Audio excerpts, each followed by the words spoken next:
Hi, my name is Stephen McGee and I'm the author of Curing Electromagnetic Hypersensitivity.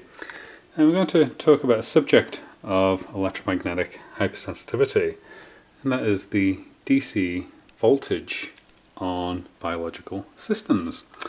And we're looking at 3 plants, and you'll see that 2 of these plants have batteries connected to them. So these are just standard 1.5 volt flashlight batteries.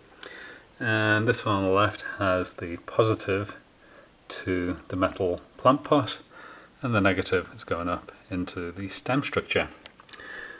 And this one here is the opposite, so we have the positive going up into the plant, and the negative is connected to the metal plant pot. And this one was our control for this experiment. Now, the interesting thing about this plant experiment is the chlorophyll.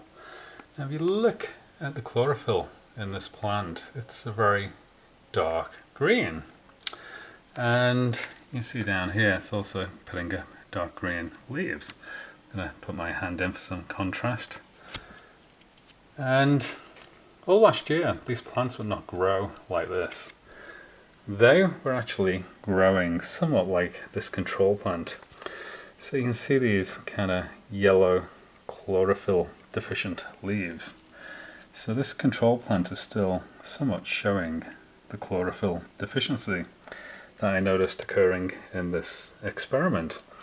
And the leaf that does have a light green. So how I got these plants to start growing in the dark green chlorophyll configuration again was actually remarkably simple, and that is I actually filled the house with sounds, and I used 3 different types of sound generators to fill the house with sounds.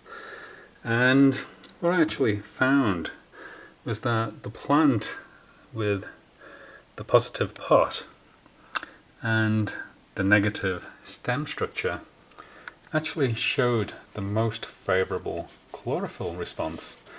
So we got a very nice chlorophyll filled leaf system on this plant, and that was in a direct response to filling the home with sounds.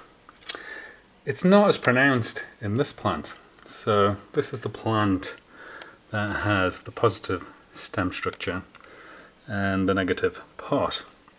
And I have to conclude that when you're trying to regreen the chlorophyll in plants, that there seems to be a function going on between the presence of the DC voltage and the polarity of that voltage and the level of ambient noise that the plant is subjected to.